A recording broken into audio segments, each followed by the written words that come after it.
This is Howie. In this video, we're going to be talking about measurement using a meter stick to measure in meters and centimeters. First, let's get acquainted with this tool. This is called a meter stick, not to be confused with a yardstick, which is about a crayon's length shorter.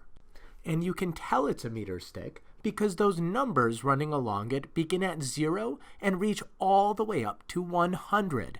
And those numbers, those are called centimeters.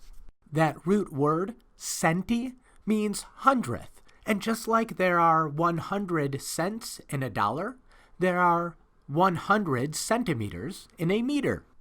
Now let's start using the meter stick to measure the distance an object travels in meters and centimeters. In the image displayed, a marble is about to be released down the ramp. Let's find out how far it goes.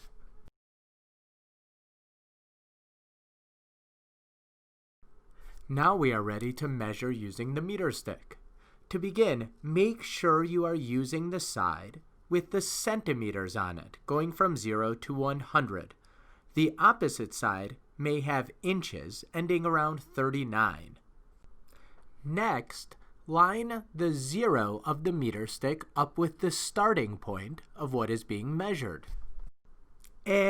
Let's make sure the meter stick is always flat along the ground.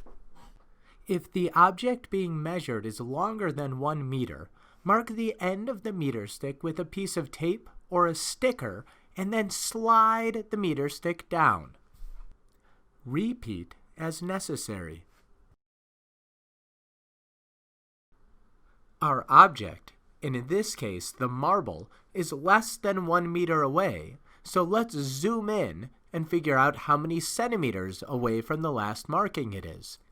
The center of the marble looks to be between 53 and 54 centimeters.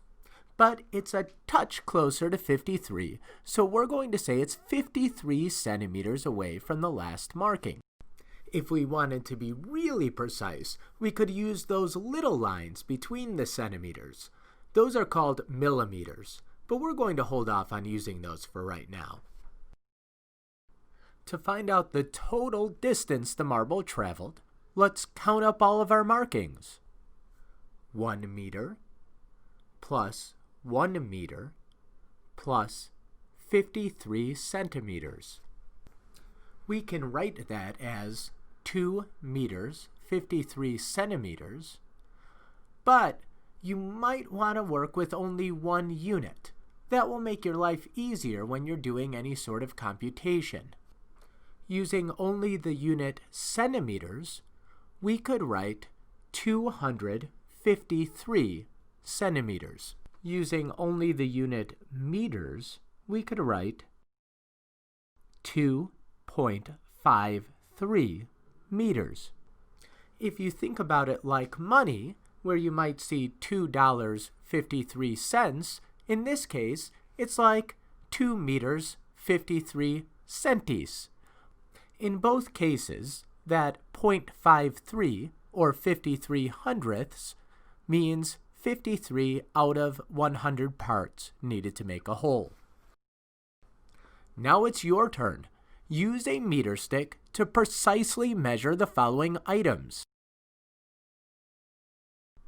Pause the video while you complete Task 1 and Task 2, then press play to check your work.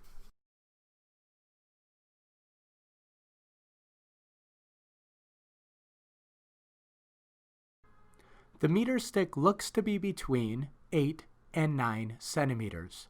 So we will call the answer 108 centimeters or 109 centimeters, depending on which you thought it was closer to. It is okay if your answer is 1 centimeter or 2 centimeters or even 3 centimeters different from these answers. Slight differences in measurements are common and acceptable.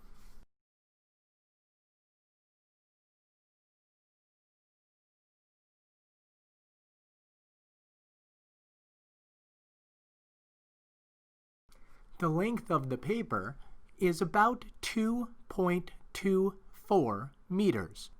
Once again, it is okay if your answer is slightly different.